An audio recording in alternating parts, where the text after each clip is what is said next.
And we always appreciate, and I hope we have occasion to speak in October, because if we don't, then the worst case scenario will happen. We'll have an occasion. The question is what the occasion will be. Yeah.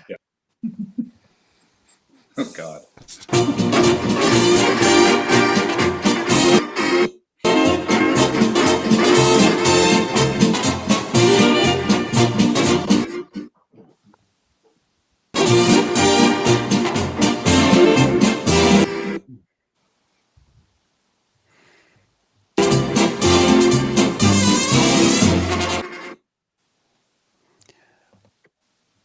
Welcome to the Bladtcast. It is indeed our episode 562. Wow.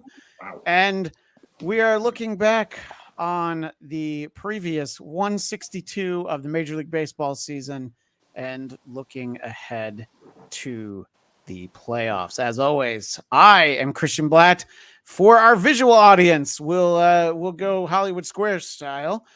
In the center square next to me, the one and only Salman himself, David Weiss. Hello, sir. Sup, America. And responsible for so many things, including new content every day.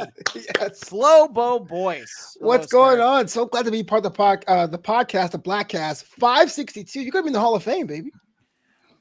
Yeah, I wish. Yeah, but I mean, steroids. Asterisk. Yeah. They were legal in the era where I came up, Brody, and now that isn't. All the podcasters were doing roids back then. I understand. Yeah, right. Exactly. You should have seen what Adam Curry looked like back then. And also with us is our pal Devin Gordon, who is the author of So Many Ways to Lose: The Amazin True Story of the New York Mets, the best worst team in sports. And boy, Devin, you wrote that book a few years ago. Bester, worster than ever. And you wrote that book a few years ago, and they just managed to continue to be the best worst team, don't they, Devin? They write new chapters. They write new chapters every year, basically, since then. It's really kind of remarkable how good they are and how reliable they are on that front. Yes, I have a question. Very consistent. Go ahead. Did you sit with Mr. Met and say, "Now look ashamed and defeated for the"? It's funny you ask that, but you asked that at the end of the episode that we did. Did I really? Yeah, well, because I had to clip that. I'm sure we'll talk in October conversation. And I think that Devin's joke was that was the instant after after Frank Viola blew off his fingertips or something. I forget exactly what it was. So no, that was Shears, Garden Shears. That, you know what? You're right. That's actually and it was Bobby Ojeda. Yeah. See, all I heard it like look 2 hours ago, and I already forgot it. So, but.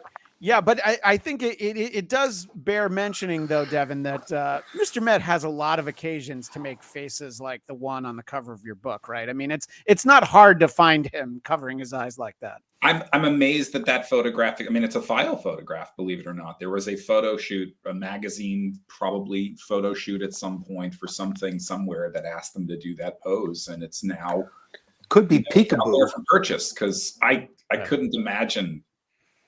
I couldn't believe when they found it, quite honestly. So sad. And let's shout out in the chat our pal Kyle, who is here with a Go Phillies. Kyle did ask me if we were going to be as dismissive of the Phillies as we were last year. And the spoiler on that is I am not going to be quite as dismissive, because we just figured they were going to get swept by the Cardinals because, to quote Devin Gordon, they're bad at baseball, which I do think is fundamentally still true. It's just they happen to find times to be good enough to get one over on teams like the Cardinals. But they didn't win. We were right. It's true. It's just eventually they stopped winning. So I don't know where exactly to begin there. We were trying to temper our expectations and our excitement when we spoke before the season. And, I think that even Flobo felt like, well, they're not. Flobo, you were the most optimistic. I rewatched a little bit of it, and you said that they're not going to win 101 games again. I feel like low 90s. And then I started to think like, oh, maybe he was talking about number of losses, because you might have nailed that My God. if you were talking about that. But yeah, I Classic Louis Rojas baseball. That's what it was. Just 75 wins. And there's so much to really focus on. I mean, the team that ended the season yesterday is so different than the one we were excited about right before opening day. I mean, look, Justin Verlander is in the playoffs, and the team that Max Scherzer's on is in the playoffs for a moment at least, but the Mets are not. So if we had to isolate anything, I'll ask you first, David Brody. If you have to only distill one thing, what went wrong for the New York Mets? Well, first of all, it's David Brody of the Brooklyn Boys podcast. I have to get that in. You're right. I would say signing two old pitchers that hate each other and expecting them to stay healthy. I think, and then Senga, who's great, was added to the mix. It took him months to get used to the rotation, the days, the ball. Quintana was injured, so I think that the starting and I'm forgetting one thing, and I apologize. Let's erase. Edwin Diaz was the beginning of the fall. And that was definitely the beginning. I think that in the early months of the season, David Peterson was able to get some saves, and they definitely tricked us. But boy, Mr. Weiss and Flobo Boyce, I said this at the time. I was so glad that the Mets came here to LA in like April, that it was early in the season, because so many times it's like late August, I'm like, man, I want to see them, but. We were so young and hopeful, full of optimism. Well, that was a Sweat and Raza game. You sure? Because he got ejected that day. That's true. That's a great point. Scherzer did get ejected in that game and suspended for 10 games. Sweat and Rosin. Yeah, Sweat and Rosin. But, when we sat down, in the seats, and we had a fun day at the ballpark. I think they actually won that game, despite a little shout out in the chat from our pal Dominicus Saxon. I would be a Mets fan, but I've never been into hockey. Thank you, Dominicus Saxon, for chiming in. But David Weiss, yes, what happened between that joyful afternoon in Chavez Ravine here in Los Angeles and yesterday? Like Dr. Brody said, the pitching went south, and I think Lindor and Alonso started the season in a hole. And McNeil never really got going. So everything that could go wrong did go wrong, and it all went wrong at once. And they dug themselves a hole that they just could not get out of. And, when it was apparent that was going on, they punted on the season.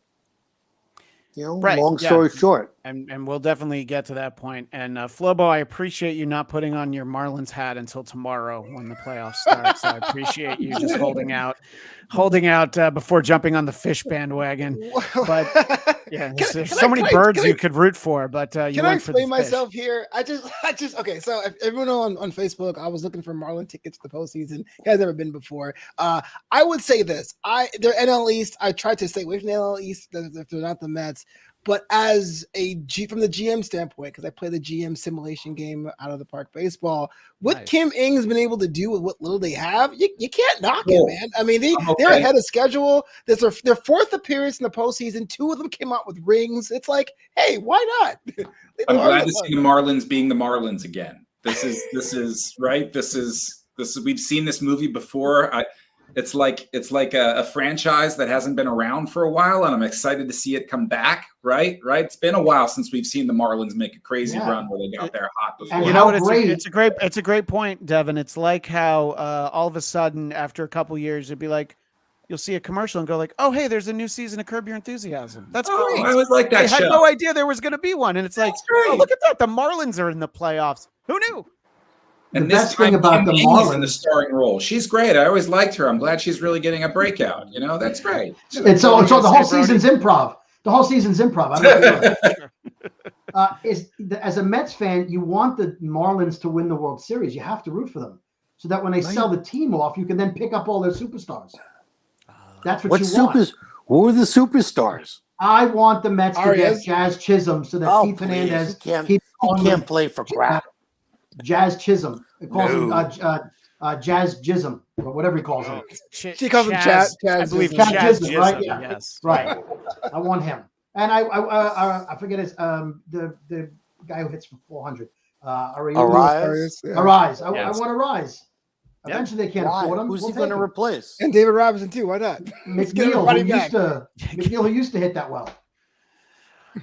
So Flobo, to circle back to the idea that you were very optimistic Yeah. when we last spoke, the four of us, Yeah. or let me count, 5. But what do you think happened as you noticed? And by the way, we didn't even get to enjoy the Yankees having a bad season because the Mets season was so bad that it was like that's not even. I can't enjoy any aspect of it. I found time. I don't know about you guys, but I found time. Just Yeah, you Okay, can't. good. I mean, their downfall, the Yankees' downfall was fun, but they still have finished above I found 500. So I don't know. Yeah. squeeze it in. It was a starting pitching. I mean, that was the main thing. I was willing to see how far you can go without Edwin Diaz because teams can win games before the closers get there. But if everyone is giving up 2-3 runs in the first, that puts a mental strain on everybody. And then everyone started underperforming. My guy, Sterling Marte, had a terrible season. Jeff McNeil, reigning batting champ, had a bit of a regression. Alonso and Lindor couldn't hit when it needed to. But at the end of the day, when you walk into the bottom of the first, and you're down 4-0 from everyone, 2 aces, you're accounting your spot games, it's going to be a hard time every time. So it was kind of rough to watch, but it was to be expected. And, somebody who did hit really well is Mark Canha, but that was after he was traded to Milwaukee. And boy, did he have a great second half of the season up there in Milwaukee. So, Devin, as someone who has really studied and analyzed the many ways to lose, what is your assessment of this one? And where does it rank compared to some of the other ones, Well, the baseline narrative that we've been just force-fed all year, right, is the most expensive team of all time, right? And fell apart and had to sell at the deadline. So by the math, it's the biggest disappointment ever, right? It's supposed to be Money-wise. I mean, money-wise. You guys tell me, because there's a bunch of us here. I don't know any Mets fans who actually feel that way. I think it's partly, and not necessarily for good reasons, but also because, oh, come on, we all knew this was coming. I don't think we thought it was going to be this bad.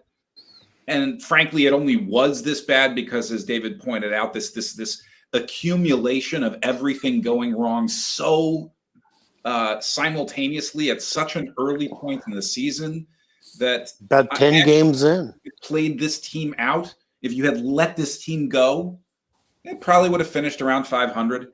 It probably would have finished better than this team. But it went so wrong so fast that we just got pulverized. And I think we all knew when Edwin Diaz went down that it wasn't going to happen from a mojo standpoint.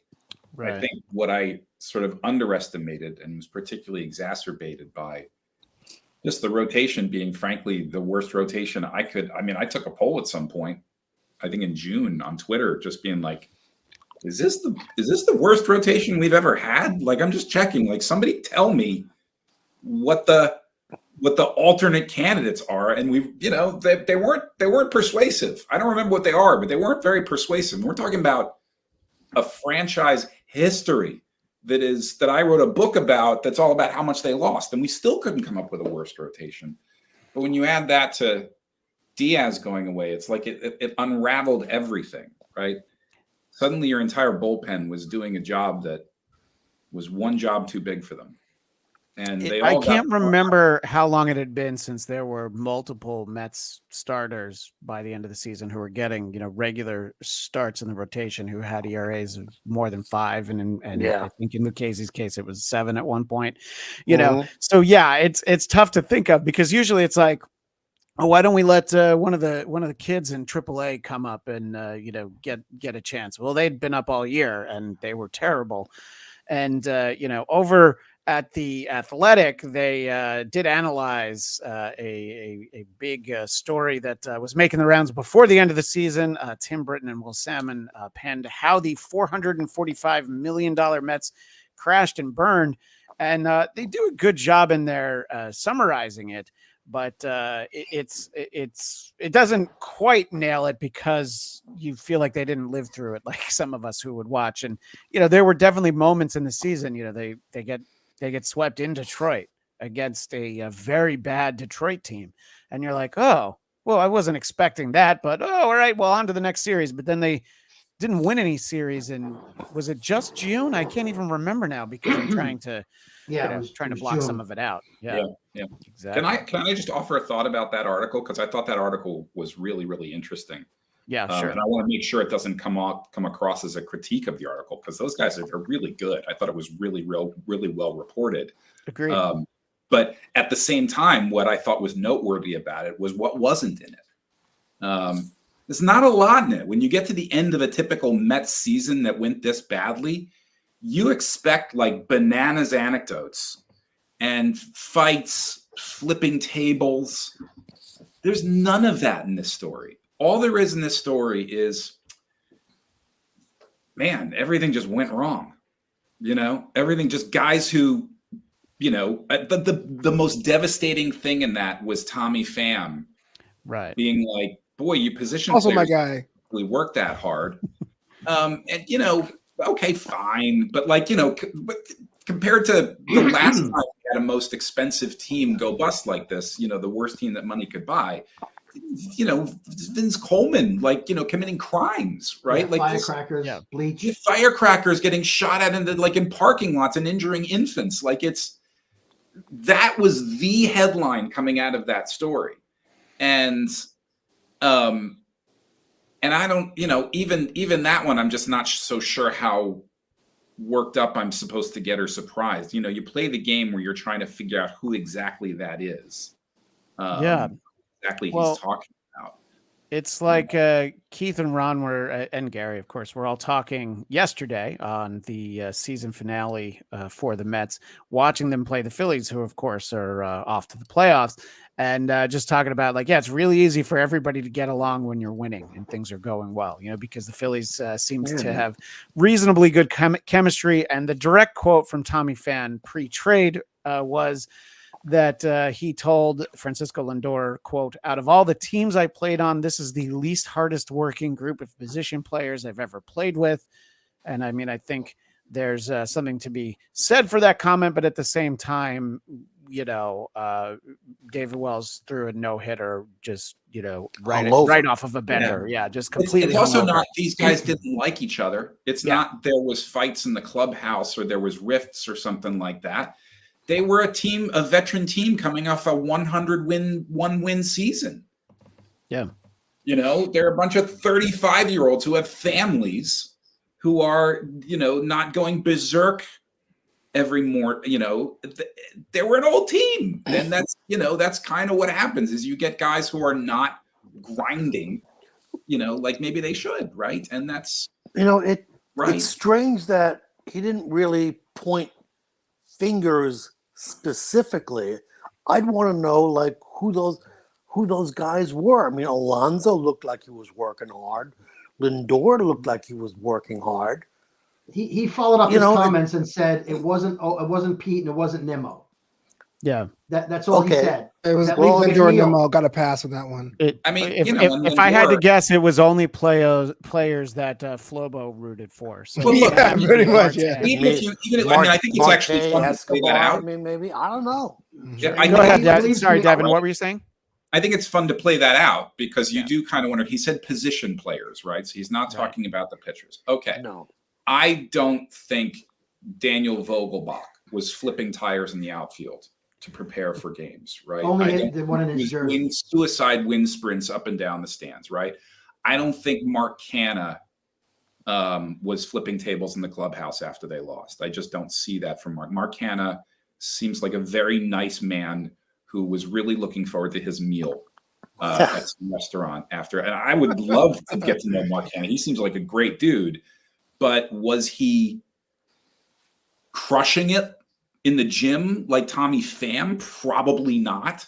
You know, like he also wasn't going to strip clubs like Tommy Pham. Yeah, there's that. I mean, like that's why he's a loser now. Is that, and then I'm curious to know what you guys thought of this. Is it seemed like, even though I don't think Pham was actually trying to take a shot at Lindor, I think people connected it to Lindor, which is weird because Lindor plays every day. Like literally plays every day. And, you know, I think there is this weird wanna blame Lindor stuff, but I was kind of wondering who the hell he was talking about. And I don't care how much, you know, the lineup wasn't working hard enough. It was the freaking starting pitching. Like, I have a theory. I have a theory. If you indulge me, I'm a big Tommy Pham fan. I just bought his D-backs jersey. That's how much of a fan his jersey, because you know about his eye condition, you know about how old he is, you know about the stabbing and the punching Jock Peterson, and still being told, hey, look, analytics say you suck from this side, and you find a way to not suck from this side. A lot of ink has been spilled about the decline of Marte. People say he wasn't ready to come back from surgery, but I got to give it to McNeil.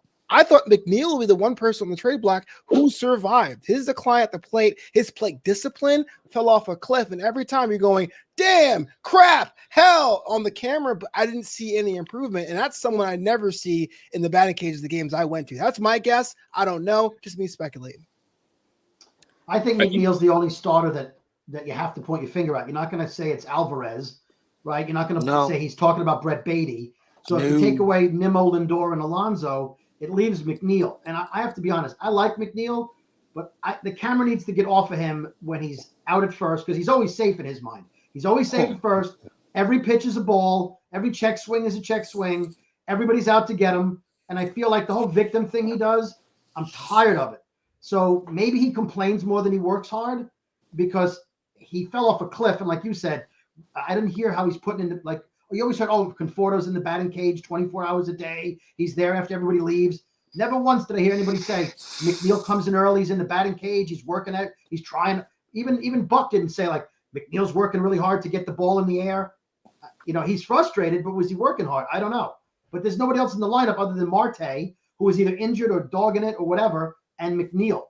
So that's who I would think is the only people he would be talking about. Who cares about Canna and Vogelback? I mean, yeah. Oh, God, his run. Vogelback wasn't flipping tires, as Devin said. He was definitely waiting for somebody who was flipping flapjacks and getting the big stack. Why work out if you're trying to work out a walk? That was him working out. He was working out a walk. Let me read another quote from that what I thought was a really well done Athletic article. In the span of 30 days, the Mets went from a team looking to contend for a championship to one lacking a competitive timetable with a lot of big decisions to make ahead of the trade deadline. While the losses in May opened their eyes, Nimmo said, quote, June was the killer.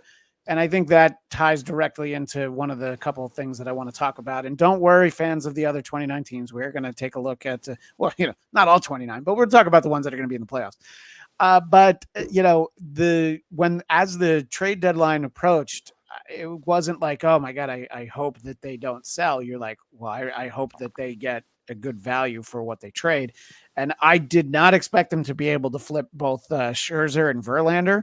And I'm like, well, whatever they had to tell Max that got him to waive his no trade clause is like, well, we're really not going to be trying for a few years. So you might want to go somewhere else. I'm like, great, whatever. Yeah. Just, I didn't expect in the same calendar year, the same team in Texas to end up with two of the Mets aces, consecutively. But in any case, what did you think as the trade deadline? Let me ask you first, Devin.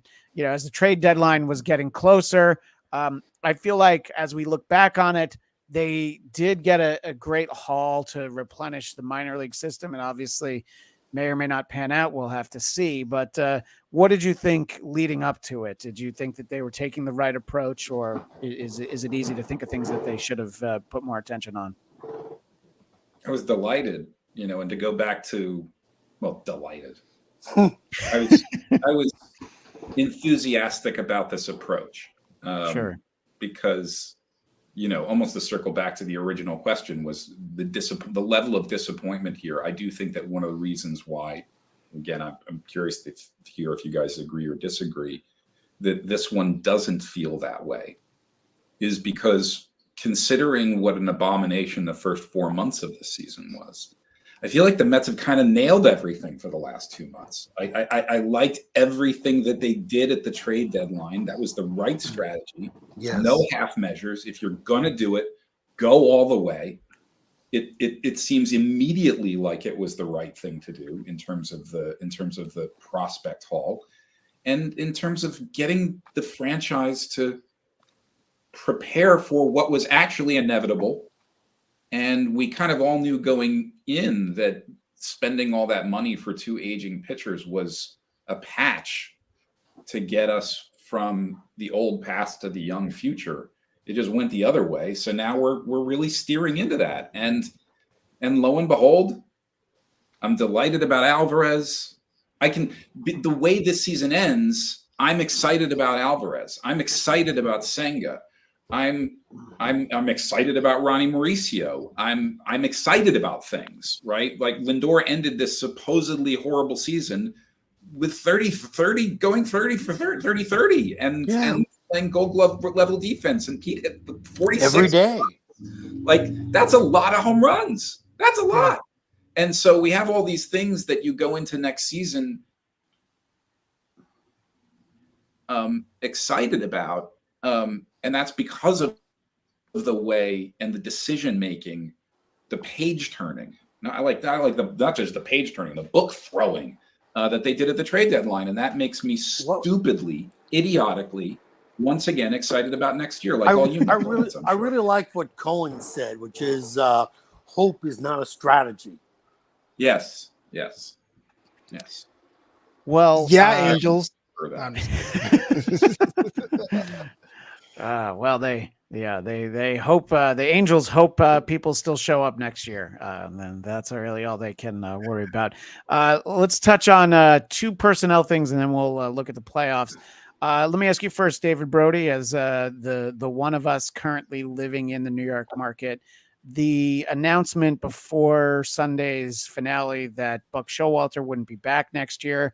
I personally found it to be a little bit disappointing because I had grown to like the way he fit in with the Mets, but also with a new president of baseball operations coming in, clearly they want to, have a clean slate. But what did you personally think about it, Brody? I was surprised only because the New York media has been reporting for weeks that it's 50-50, right? It could go either way. They might bring Buck back for his last year, see how he does, and then make a decision. Since 2024, they said they weren't going to maybe go 100% in. So maybe they would, have him work with the young players. But then I remembered he's not known for working with young players. In fact, they keep getting rid of him every time there's young players. So then I saw that Craig Counsell was a free agent, but then he doesn't want to leave Milwaukee because his kids are in school. So I got the impression he was probably going to leave. I'm sorry he did. I like him. I think he's a brilliant strategist. His post-game press conferences are horrific.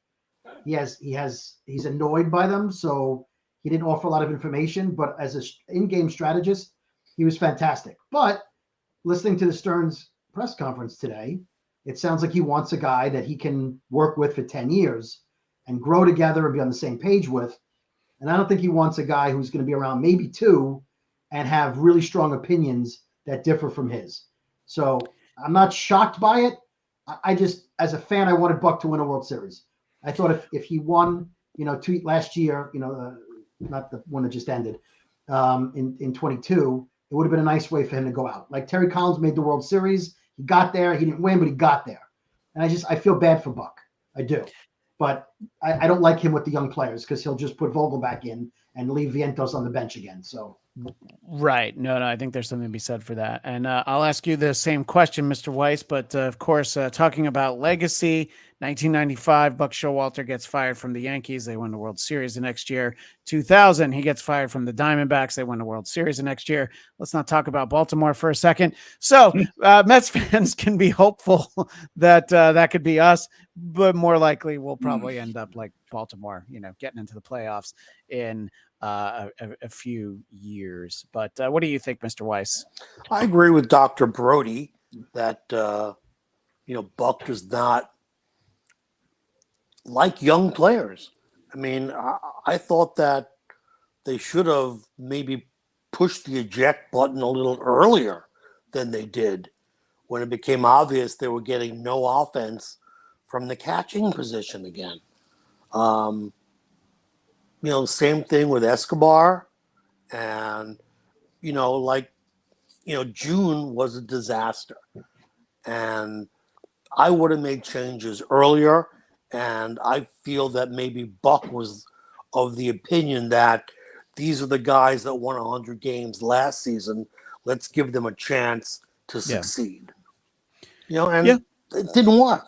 It just didn't work.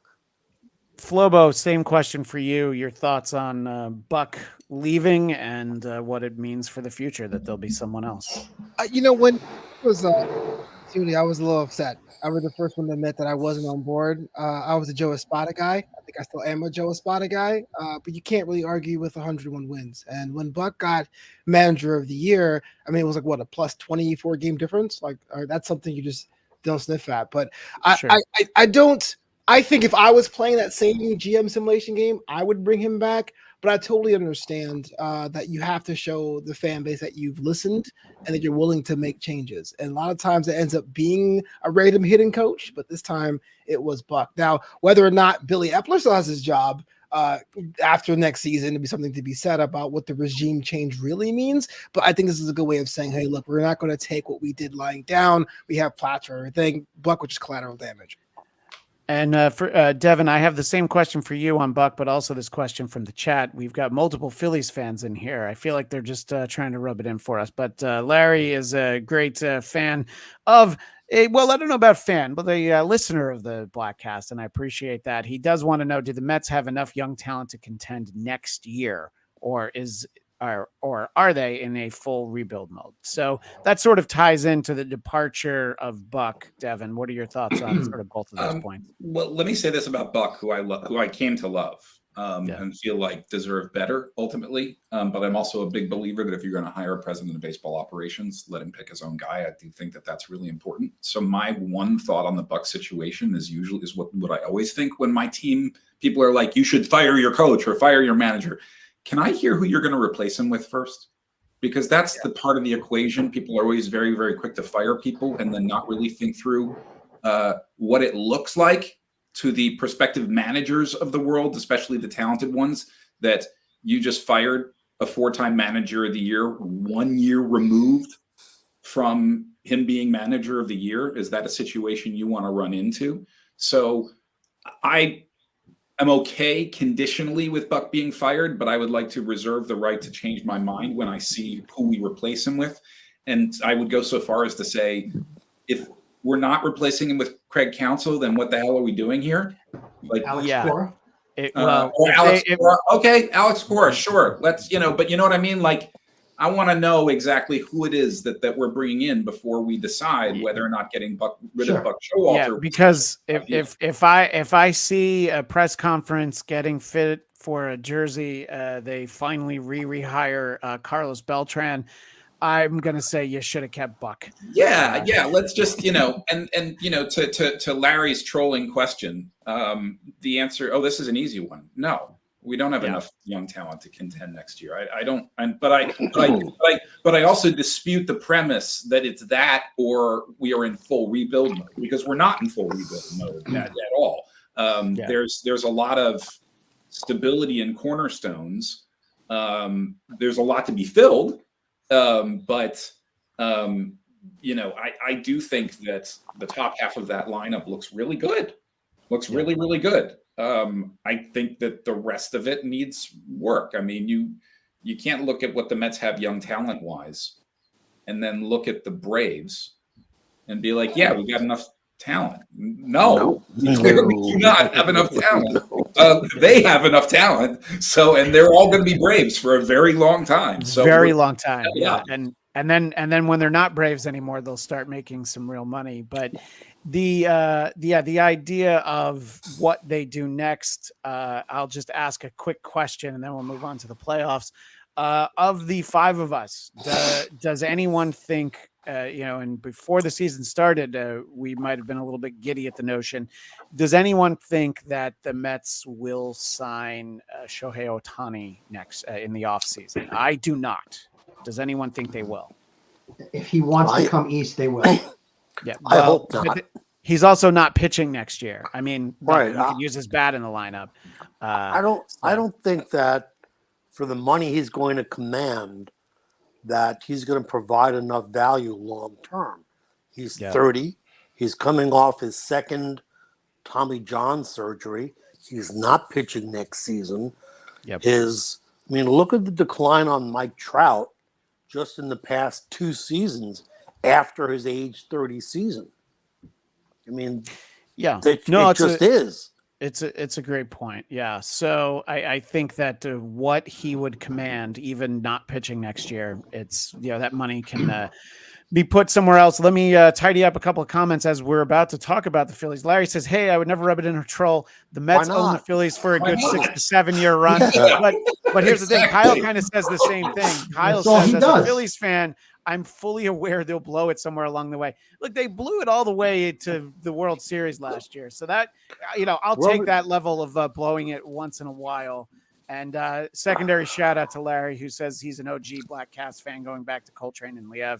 Liev was on recently. Coltrane's still on once in a while. But anyway, I think we are definitely poised to have an interesting conversation at the beginning of next season, but also not a particularly optimistic one. I think we were hopeful and a little bit more, trying to be optimistic this year.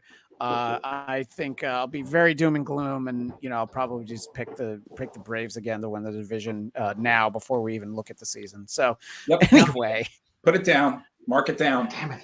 Yeah. Can I throw one more thing out before we transition? Yeah, absolutely, sure. Because there's a lot going on in the New York media here because of Jeff Passan's article a few days ago, the Juan Soto trade. So we all gave our opinion on Ohtani, and I still think if you pay him less the first year because he's not pitching, and then exponentially, as long as he pitches, maybe there's a dual contract. If he does both, he gets this much, and if he injures himself again and doesn't pitch, he gets this much.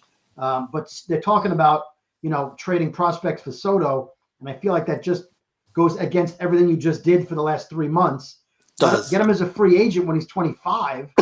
Yes, but don't give up Acuna or Gilbert to get a guy that you can wait on. You're not going to compete next year anyway. Exactly. So, we all agree on that? No Soto trade? I agree with that. Okay. Yeah. Oh yeah, absolutely. I was glad that they didn't take on Soto at the trade deadline last year, so that I still feel good about that. Yeah, exactly. But hey, please, anyone chime in if they feel like Soto is, somewhere in our future. Flobo, you don't have a Soto hat? Actually, Soto's one of the few people in baseball I can't stand. Like, I really don't. I mean, if he got signed, I'll go, he's one of our problems now, sure. But like his shimmy, his butt out framing reminds me of Jeter back in the day. I just can't. So. It's official then. He's done. If Flobo doesn't like you, you just you don't have he's out. Yeah, and I'll overpay for Ohtani, like Larry in the chat. I'll do anything or anyone else. But yeah, I'll take Ohtani. I don't care if he's pitching. I will take him. That someone is massively going to massively overpay for Ohtani. I hope it's us. Yeah. Let me say that. Absolutely. I hope it's us. At the same time, I just, God, what we're going to do to that poor man if we do sign him, the things we're going to do to that poor man. Yeah. He can't, he's not up for it. I want it, but I don't want it for him necessarily. You know what I mean? Yeah, but to be fair, I think we've been better at managing our players down the stretch. Is that all our players just suck. Like, you look at the Angels, they just said, "Oh, you're injured or you feel tired. Who cares?" We have Japanese fans in the stands tonight. You go out there. I do think that we will say, "Hey, look, take a week off. We'll take 2 weeks off. Do your own thing." Like, I really think that we can have a different home from him. But you're right; it's going to cost a lot for him. Yeah. And you can still have an Edwin Diaz thing happen when you're the Mets, right? You can have we can get the best medical staff. We are the Mets, right? True, it's like, the ghost follows you from house to house. It's, you know what I mean?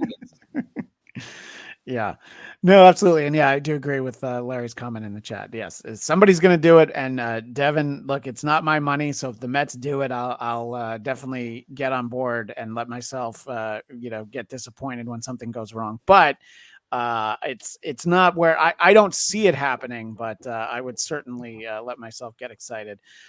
So let's take a look at the playoff picture.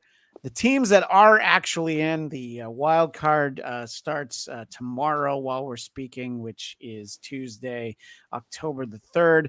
I think there's a lot of teams that we would have all expected to see here. When we spoke at the before the season, one of the teams that we thought could make a good push was the Blue Jays, and we do see them making the playoffs. The Padres were a team that we figured would be better than last year, and that was what we like to call a whoopsie doodle in the business. And we all picked the Astros to win the AL West. Now, it didn't really happen until yesterday afternoon. Boy, did it look like it was going to be Texas, but Texas kind of has some Texas luck and didn't quite get there. So now they have to go play Tampa tomorrow.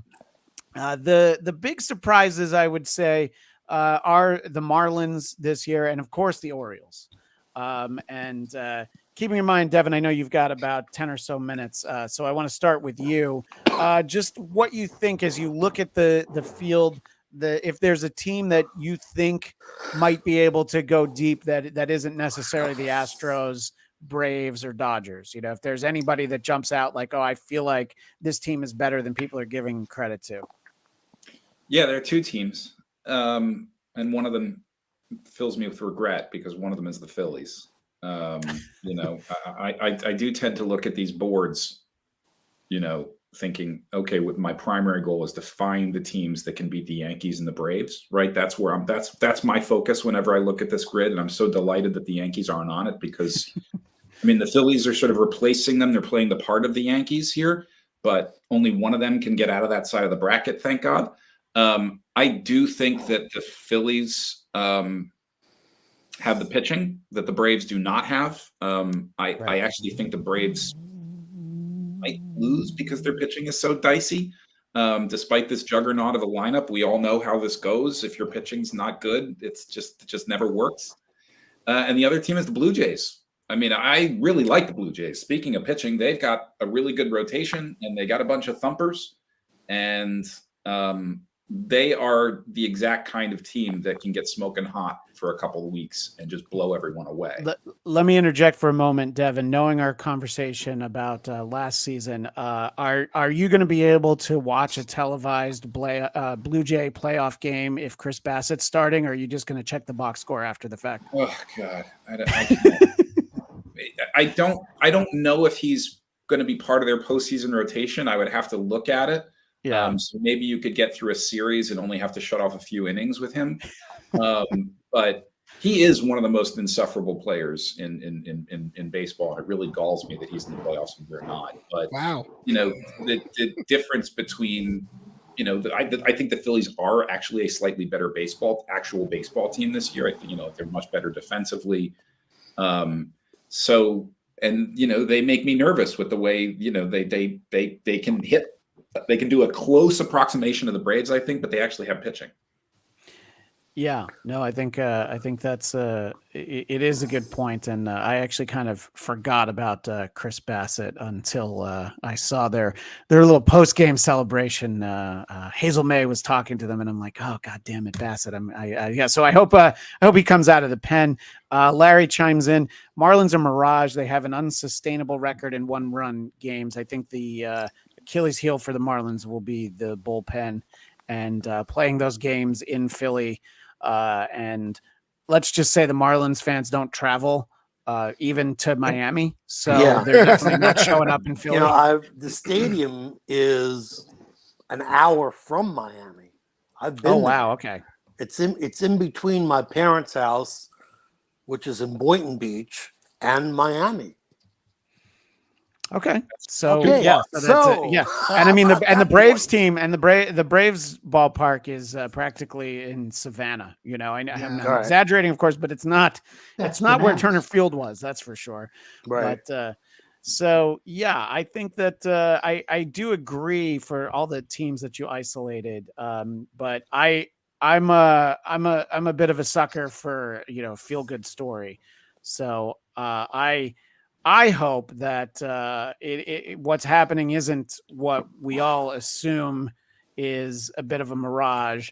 and that we're able to see a little Orioles magic throughout the playoffs. But probably not. But and I don't know if I want to see someone from the Angelos family ever hoist a World Series trophy, and but it is a bit of a feel good story, and I would like to see that, but I think that it comes down to the same team you mentioned, Devin, that the Blue Jays are just better than the O's, so.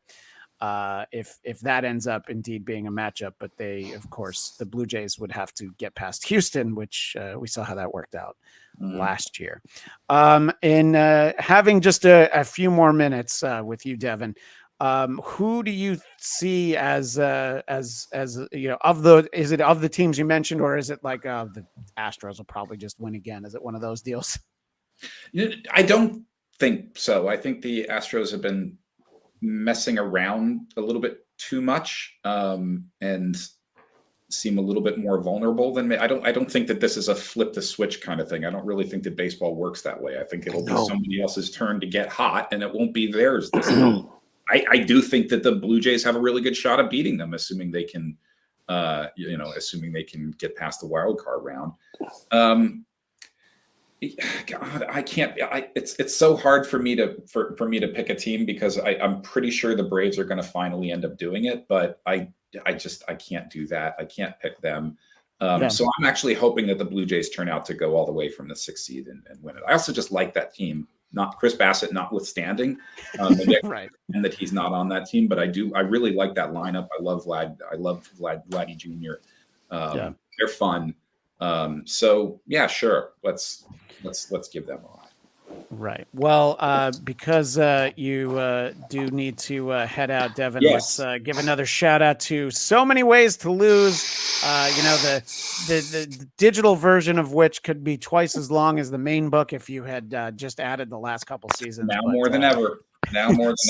So Many Ways to Lose, the amazing true story of the New York Mets, the best worst team in sports.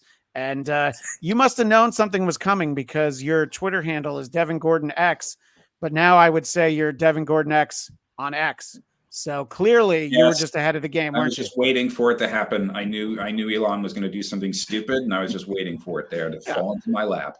Yeah, just take a very well-established and familiar brand and just get rid of it immediately. If he were ever to buy Coca-Cola, it would be called X-Cola. It's anything he buys, he's just going to slap that on there. Well, Devin, I look forward to having occasion to tweet along with you during the playoffs. Oh, and you had a great article about the Jets. Where did I read that? I that was in the Atlantic, and Atlantic. That's sort of coming to fruition as well. Had a similar take on them. That this was all going to go away, and this would all end horribly. But for now, at least there was hope, and the hope lasted 4 plays. 4 plays. Yeah, but when Aaron Rodgers ran out onto the field holding the American flag, it was a nice moment, and he got a couple plays in, and he did not look like he was enjoying watching them play the Chiefs last night, though. So he wasn't in Taylor's booth. That's true. Probably that might have done it. He's like, I can't believe that Ryan Reynolds is there and I'm not. Anyway, Devin, thank you so much for your time. I look forward to chatting before next season and making sure that you snuff out any hope that I foolishly have, so that I can try to manage my expectations. All right, I'll be here for you. Thanks, guys. Right. Great to chat with you. Great. Thanks so much. Thanks so much, Devin.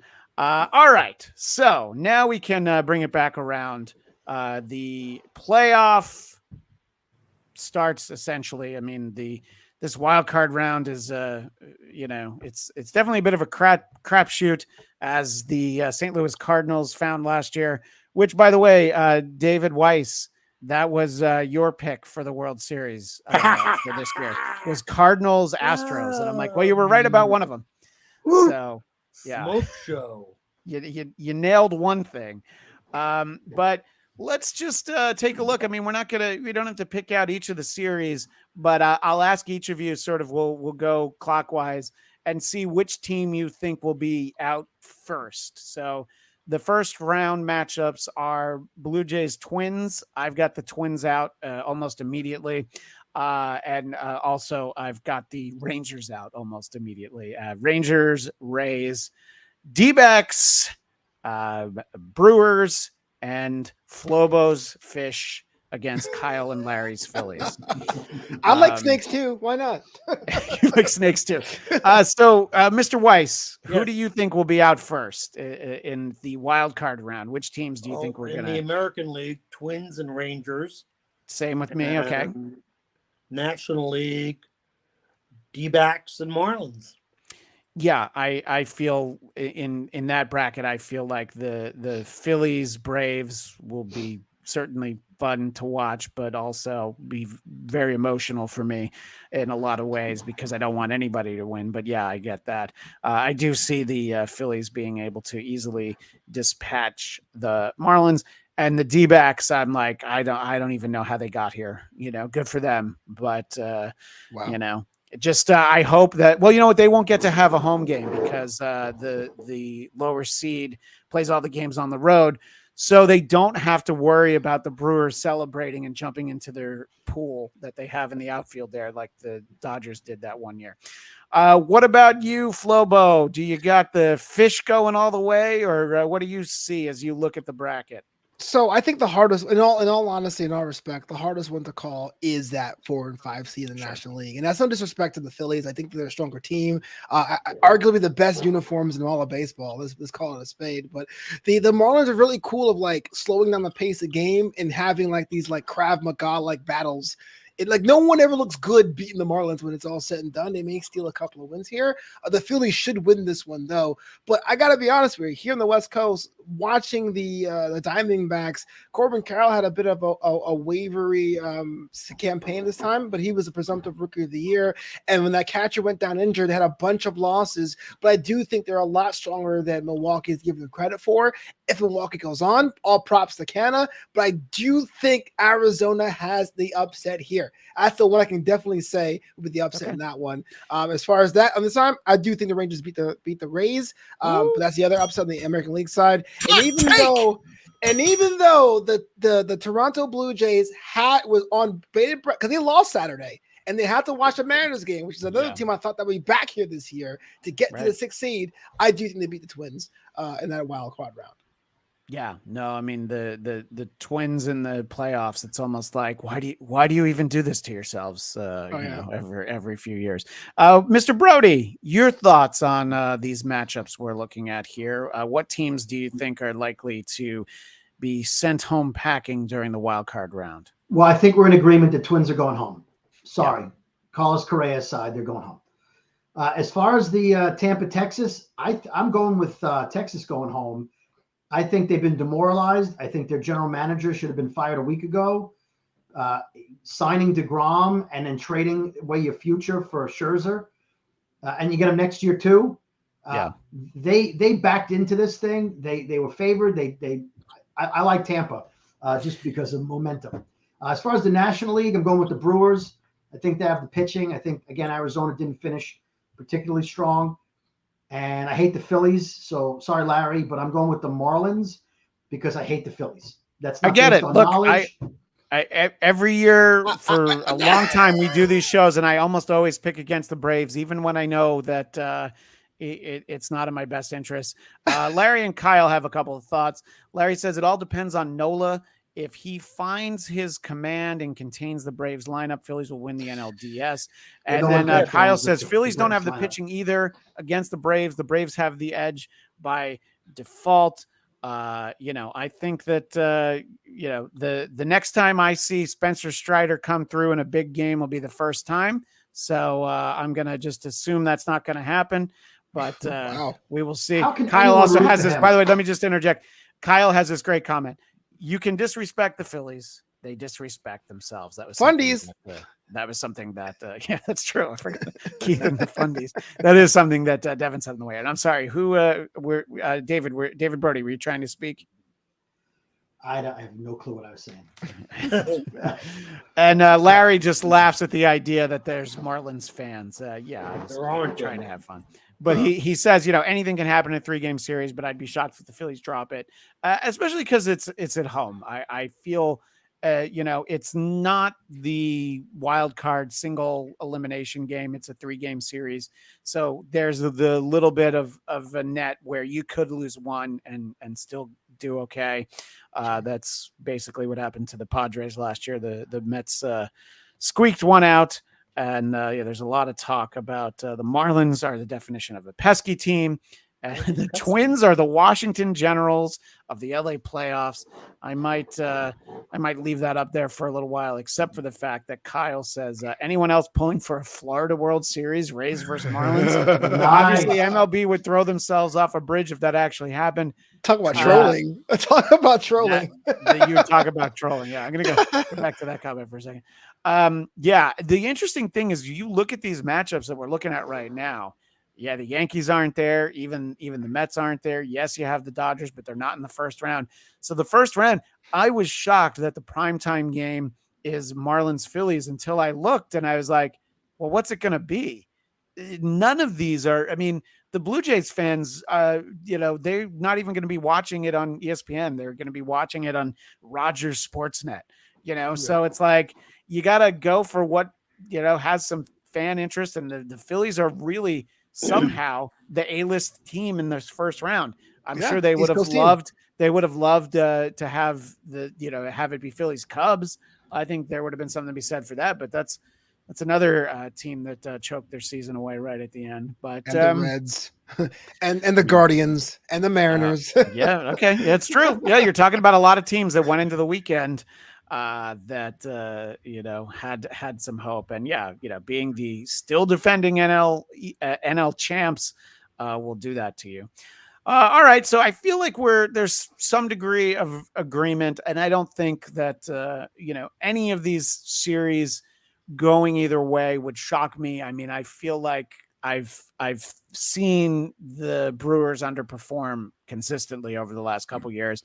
So yeah, if the D-backs were to squeak out of that, they would get the opportunity to then lose at home in the NLDS, and then the Dodgers would jump into their pool, like I alluded to earlier. Mm-hmm.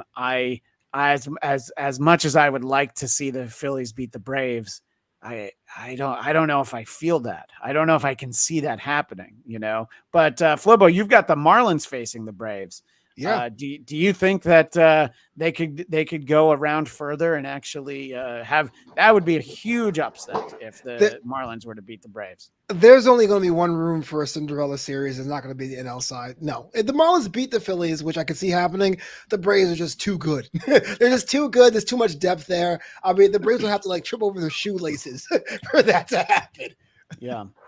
Hey, Christian. Go ahead. If the Diamondbacks win, they play the Braves, don't they? Dodgers. I see the way that the bracket's set up. I thought it meant that they would then, because the winner of, and I saw the crawl on the Dodgers network. So it is D-backs or Marlins at Dodgers next weekend for the NLDS. And it's okay. I would have thought one would play 6. I mean, I could be wrong, but that's what I thought. It's something to do with, I think it's because the Brewers are a division winner, but honestly, it makes more sense that way. But you would think one would play but I guess because the lowest. Yeah, you're right. No, I'm looking at it now. It would make sense, but that is not the way that I've seen the schedule. So, but does anyone of the four of us think that either the D-backs or the Brewers would beat the Dodgers? Not on this planet. The Brewers can. What about the Mets of 2112, the Mercury Mets? Do you think that they would have a chance on the planet Mars? Yeah. There's hope and anticipation of the idea of another Phillies Braves series, which last year was the NLCS. I want to be able to say that I feel like the Phillies would win that, and I would prefer to see that, but I feel like the NLCS is going to be Braves Dodgers. Does anyone feel that that's crazy and that we'll get something different beyond that? As boring as it is, you're right, man. Yep. I like being right.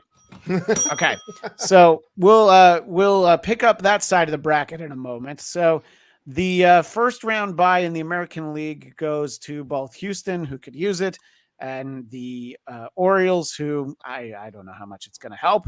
Their pitching is still going to be what it is, but they are going to host what I assume are the Rays at home, but could be the Rangers. Who sees teams other than the Orioles and Astros advancing beyond the ALDS? I'll ask you first, Mr. Brody, if you think any of these, the Blue Jays, or I think you picked Texas, if you feel like one or both of those might have a shot to advance. I think Tampa Bay has a shot of getting past the Orioles. Mm-hmm. I still like the Astros. I mean, I'd like to see the Astros Blue Jays go all the way, but maybe I give Blue Jays 10% chance of beating the Astros. But other than that, I think Verlander gave him such a shot in the arm that it's the Astros. I can't root against them in this bracket. But I feel it's like hard. Yeah, I feel like I'd love to see Texas Houston in the ALCS. For me, that'd be a great matchup. Just think about how many gallons of hat would be in the stands for that season. I mean, just 10-gallon hats as far as the eyes can see. Flobo, what do you think about the ALDS? As much as I would love to see the Blue Jays beat the Astros, I think it's pretty much a foregone conclusion. The Orioles actually have the head-to-head over both Tampa and Texas, so I do think, talk about Cinderella stories. If anything happens, I know you're playing with house money, but we all want to see that movie of Baltimore going to the World Series, right? So I would say, they give them the advantage.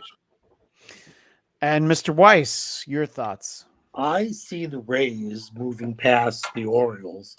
Orioles are a nice story, but they're very young, and they just don't have the pitching to match up in a short series. Yeah, I think that if there's anything that we've seen out of the Rays consistently in the last 10, really 15 years, is that they can win a 5-game series. A 7-game series is a bit of a struggle.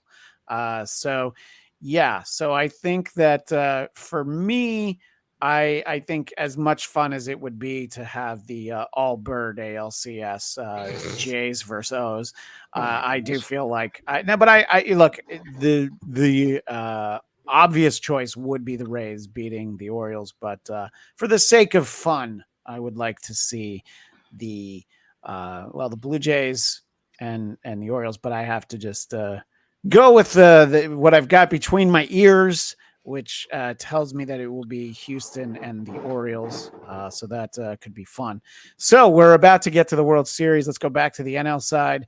Everybody seems to be in agreement. Dodgers, Braves for the NLCS, correct? Anybody want to change a vote? Last minute a whiteout on their answer. Someone pick Milwaukee. Please pick Milwaukee. I mean, you want, I forget. I think all the National League, those 2 rounds are going to be on TBS. So TBS is like, please give us Dodgers Braves again. That's what we're looking for. And I continue to feel like the Dodgers consistently ought to get further than they did, especially last year when they lost in the NLDS to the Padres. I mean, that was more shocking than the Mets. I was more upset about the Mets losing to the Padres in the wild card series, but it wasn't really a shocker. So I would like to see the Dodgers. I feel like logically they match up better against the Braves and top to bottom. But David Weiss, I know you watch a lot of Dodger games here in market.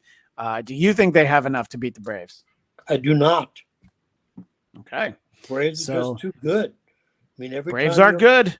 Yeah. They're up 5-0. They're up 6-0. They come back from 3-run deficits. They're confident. They expect to win. Dodgers are always like a little dicey. I don't know who their closer is. The loss of Lux, Arias. Arias? What's his name? Yes. Arias, yeah. Arias, yeah. That's a big deal. In a short series. Yeah. Yeah. Flobo, your thoughts on Dodgers Braves? On paper, the Braves should win by any category, but I would never root for them. I'd rather root for the Phillies over the Braves. That's saying something. So I hope the Dodgers win. I won't be happy about it because I still like to troll my friends here and tell them the 2020 championship was a Mickey Mouse championship, but they need to win here. They have to. Yeah, this seems like it's not going to get easier. It's their odds aren't going to be getting better. And of course, Larry makes the point: the Braves are relentless. No lead feels safe. That's absolutely true. Mr. Brody, your thoughts on a Dodgers Braves matchup in the NLCS? Well, I'd like to say I would have given the Brewers a better chance to defeat the Dodgers, but I forget the guy's name, but their idiot president of baseball operations traded Josh Hader. So David Stearns. Wait a minute. So I have to. Yeah. The thing about Josh Hader, he just over the weekend, he didn't want to come out for a 4-out save before the Padres had been mathematically eliminated. He's trash. He's absolute trash. He's garbage. Yeah. And the fact that he said we're not in it. It's not like it's a pennant race. I would cut him immediately. Yeah. Immediately. Right. That's a cancer in the clubhouse. And when the Brewers traded him last year, his ERA was like 7, so I couldn't believe that the Padres added him on, and then he did pitch well for them, of course, well enough to beat the Mets. But that's he's probably dogging it in Milwaukee because that's obviously the kind of personality he has. Anyway, I don't think you're wrong. So a Braves, friend, Dodgers, yeah. Friend of the show. Go ahead. I'm sorry. Go ahead. I'm go rooting ahead. for the Dodgers because I'd like to see Freeman beat his old team, but the Braves are just they're just all-stars. They're unbelievably good everywhere. I can't see anybody beating them. It would be Freddie Freeman and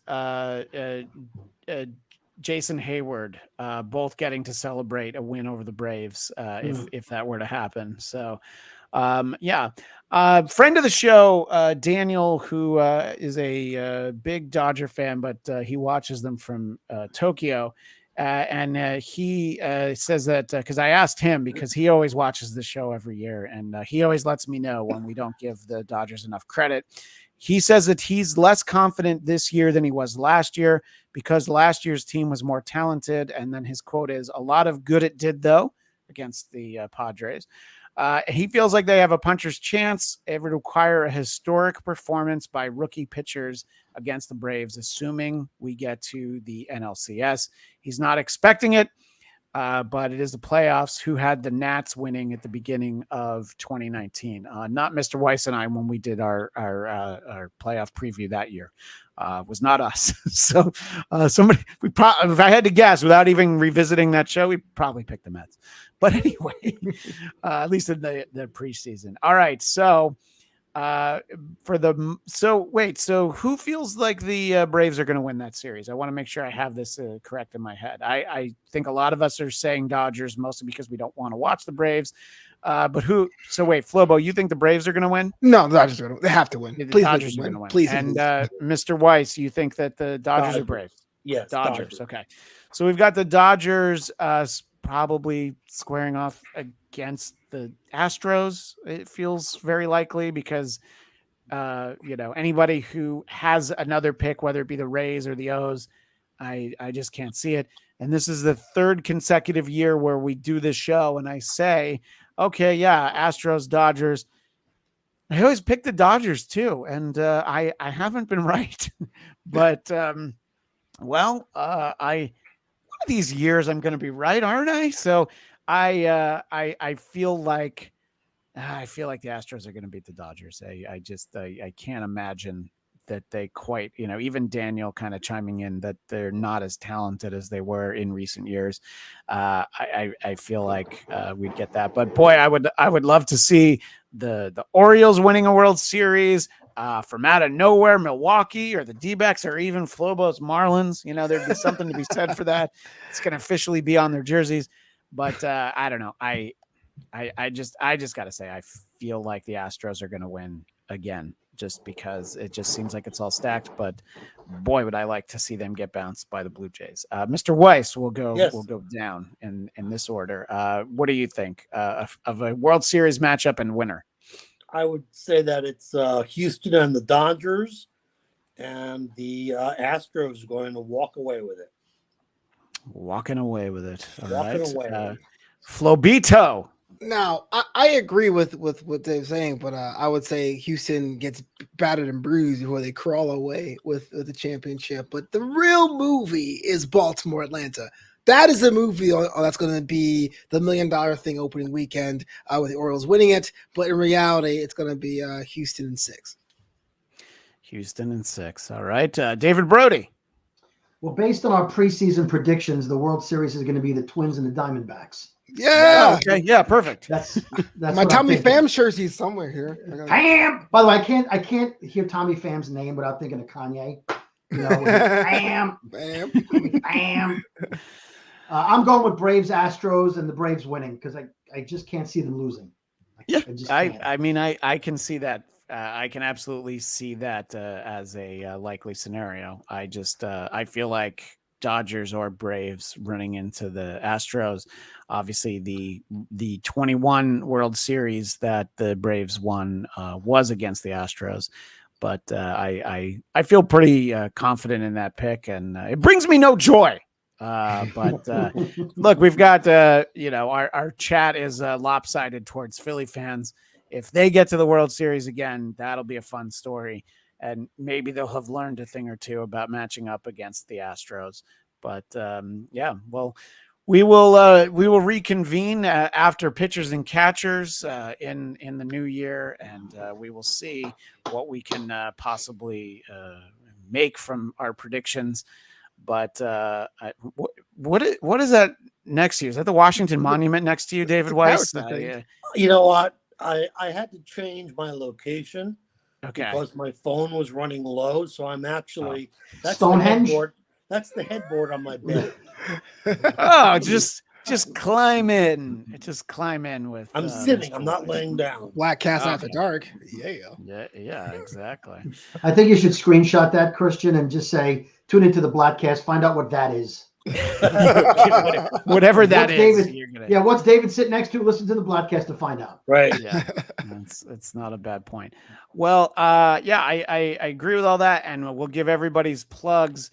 But I would say before we do that, I just wanted to share a little video that I came across before I was doing all the prep work for this show, which was basically, getting the Kiner's Corner logo and theme, is a little video clip that I found, which was fun for a few reasons that we can take a look at in a moment, and just take a gander of a couple of friends here. David Cohen, I assume you guys can hear Kiner, but he stopped talking. So, but anyway, the point is, I just wanted to show you guys this image of Gary Cohen with hair. That's the only reason that I'm showing. Wow. Is because he was always on the radio, so I did not remember ever seeing him with hair. I mean, I must have, but it was so long ago. Definitely. And then there they are on WWOR Channel 9, which I believe was the UPN 9, maybe Universal 9. I'm not quite sure. It was just 9. It was WOR, which I guess it turned into a superstation at some point. But growing up, if they weren't on 9, you couldn't watch them because I didn't have sports channel. That's where they were. Yeah. But, Ralph hung on until the early 2000s, so I wasn't quite able. Well, David Cohen is pitching, and the reason I wanted to try to play the clip was because Gary Cohen, David Cohen, was a little confusing for Ralph. And he does indeed call him David here. Carver is doing another ball game today, and it's the Mets against the Cubs. And David, it looks like the Mets are with their back to the wall. Well, it has certainly not been a good stretch for New York. Mets went home. Oh, hey, look, the Mets had a bad stretch. Boy, that doesn't feel like what is this, June? Time in our life. Yeah, this is... Must be a June day. Actually, Kiner hung on to what, 2015, something like that? Oh, was it that long? Wow. Yeah, Murphy dropped out at 2003. But Kiner kept going. He did like one game a week. They would roll him into the broadcast booth. somewhere in the teens. Somewhere in my my new garage office that I'm still setting up 8 months later, I do have a bobblehead of Ralph Kiner and Bob Murphy that I'll have to, hopefully by the time we do our preseason show, will be on the shelf behind me. Flobo, you look like you wanted to say something. I got shot to Larry there. Steam Pipe Alley was my childhood, man. Steam Pipe Alley, Richard Bay show. Woo! I mean, the Richard Bay show, absolutely. And I think, I don't know if Morton Downey Jr. was on Channel 9 before it was syndicated, or if it was always syndicated. But yeah, that's the level of quality. I forgot about, was Mario Cantone on Steam Pipe Alley? That's him, right? He was Steam Pipe Alley, yeah. Yeah. That's his thing. Yeah. And Larry asks, didn't Kiner used to be partnered with Tim McCarver? Sometimes, yeah. Yeah, that era actually where they're talking about Gary Cohen's filling in, stepping over from the radio booth, and because he had hair, I'm assuming that Gary was still partnered with Murph at that point.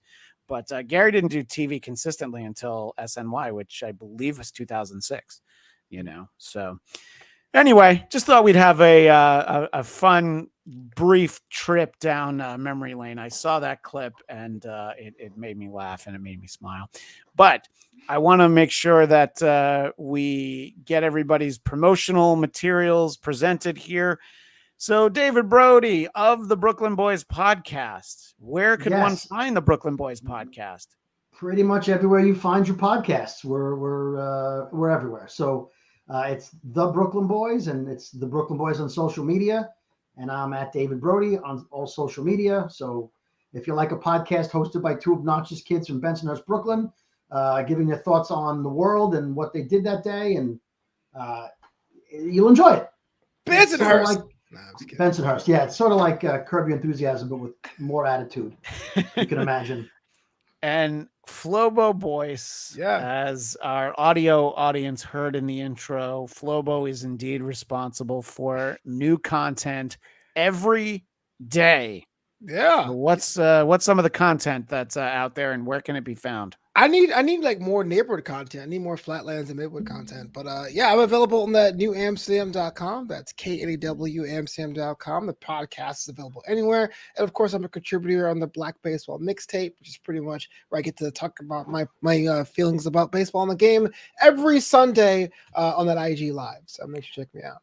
And the last time we did the show together, your MLB commercial hadn't aired yet. So, I got messages from all the other guys like, "Hey, I saw Flobo." I was like, "Oh yeah," and then we saw a lot of you for a while there. Didn't we? And they pulled the hook and they never saw me again. But during the spring, it's you had a good run in the spring. Though. Had a good run, man. Good $5.6 million. Yeah, Flobo's available for anyone casting commercials, and also available in multiple senses of the word is our pal David Weiss. David Weiss, where can people find you besides sprawled out on the couch or wherever you were? Oh, he turned his mic off, right? Yeah. I didn't turn him off. He's D Weiss Comedy on if you take your headphones off as Mr. Brody is suggesting, that could help, but he's D Weiss Comedy, and I'm just kind of enjoying, I got his plug in, no, his plug is clearly out. His head is getting bigger, but there's no sound coming out. Exactly. He knows there's no sound, but all right. Yeah, exactly. He's just enjoying it. And look, here's what I'll do. I'll even put it on the screen for our visual audience that wants to make sure that they follow David Weiss at D Weiss Comedy on X. I don't know if that's his Instagram or not. He could not if it's his Instagram, but in any case, you can find me on X and Instagram and Threads. Remember that? At Christian DMZ. You'll always find new episodes of the Bladtcast at Bladtcast on you, the Bladtcast channel on YouTube. I almost sent you somewhere that doesn't exist. The Bladtcast channel on YouTube, BLADTCAST, including tomorrow streaming.